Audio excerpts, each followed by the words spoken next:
All right, today we're going to go ahead and read chapter 7 in Hatchet. Leaving off at the end of chapter 6, Brian decided that he couldn't sit and wait. What were some of the things that he did rather than just sitting and waiting? He said there are these things to do.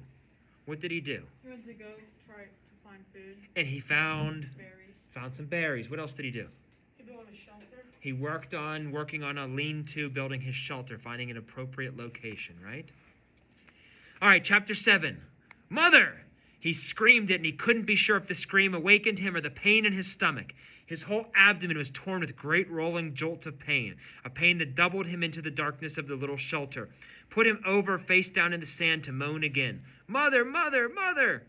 Never anything like this. Never. It was as if all the berries, all the pits, had exploded in the center of him, ripped and tore at him.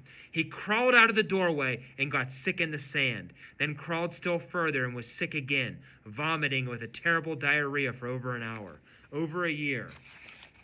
He thought, until he was at last empty, and he was drained of all his strength. Then he crawled back into the shelter and fell again to the sand, but he couldn't sleep at first, could do nothing except lie there, and his mind decided then to bring the memory up. In the mall, every detail. His mother sitting in the station wagon with the man, and she leaned across and kissed him. Kissed the man with the short blonde hair, and it was not a friendly peck, but a kiss. A kiss where she turned her head at an angle and put her mouth against the mouth of the blonde man, who was not her father, and kissed. He saw these things that his mother did with the blonde man, saw the kiss that became the secret, and his father didn't know about. The memory was so real that he could feel the heat in the mall that day. He could remember the worry that Terry would turn and see his mother. He could remember the worry of the shame of it. And then the memory faded and he slept again. Awake. For a second, perhaps two. He didn't know where he was, still in his sleep somewhere. Then he saw the sun streaming through the open doorway of the shelter and heard the close, vicious whine of the mosquitoes and knew.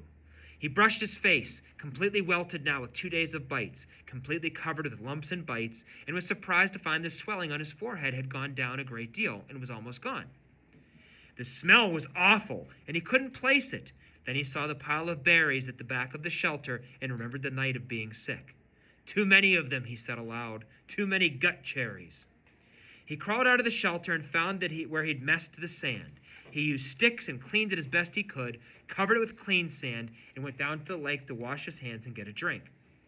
It was still very early, only just past true dawn, and the water was so calm that he could see his reflection. It frightened him. His face was cut and bleeding, swollen and lumpy, the hair all matted on his forehead, and a cut had healed but left the hair stuck with blood and scabs. His eyes were slits in the bites, and he was somehow covered with dirt. He slapped the water with his hand to destroy his mirror. Ugly, he thought, very, very ugly. And he was at that moment almost overcome with self-pity.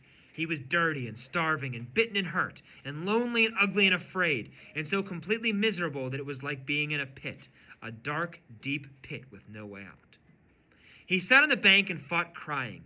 Then he let it come, and he cried for perhaps 3 or 4 minutes. Long tears, self-pity tears, wasted tears.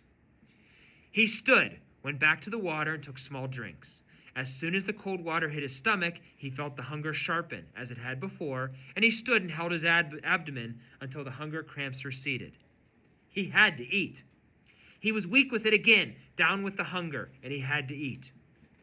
Back in the shelter, the berries lay in a pile where he dumped them when he grabbed his windbreaker. The gut cherries, he called them in his mind now, and he thought of eating some of them.